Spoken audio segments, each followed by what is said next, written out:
What is up? Mike Moses Kennedy. It is day 244 of no alcohol.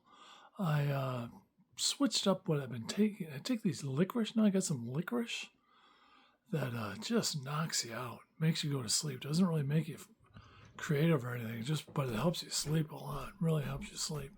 So I haven't been making as many videos, but the passing of Frank Beard recently passed away. And then, of course, Hayden Panettiere, that was a big one, too. I was a big fan of the show Heroes. My daughter was a big fan. We watched that together with Heroes. But Frank Beard, 1983, Sharp Dressed Man comes out. And I would watch that on MTV like a hawk and just watch that video and go like, oh, my God. And I would catalog that for later to masturbate because he wasn't really masturbating. You can't masturbate. We only had, the one TV.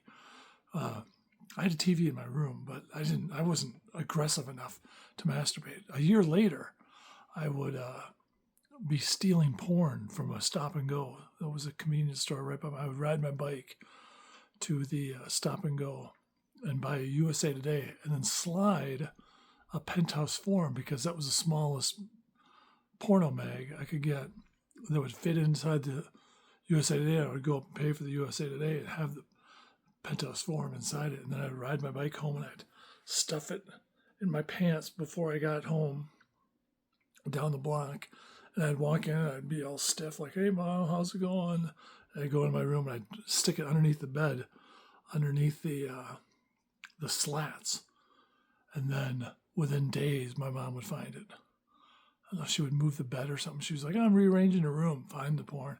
And it got so bad that at one point she caught me, she found one, and she was like, I found this in your room. And I was like, it's not mine.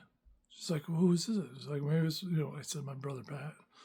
And she's like, I know what kind you like. She said that. That's a low point when you're 15 years old and your mom knows your fetish is for erotica. But yeah, I would steal like crazy. And then later, the irony is, of course, that I worked at Kohl's as a loss prevention supervisor catching shoplifters. And I was good at it because I knew what to look for. I knew mostly kids I would catch. Kids stealing shoes. But then one time, I used to do a joke about this. That there was this lady that was real racist. Her husband was a cop in town. And she was really racist. And anytime a black person would come into the store, she'd call me. And she'd be like, something's going on, And I'm like, well, they're just black, whatever. I don't think black people steal Dockers, I don't think, it's Kohl's, what the fuck. But one day she called me, she's like, there's an emergency in the men's department. So I get over there and expecting some racism.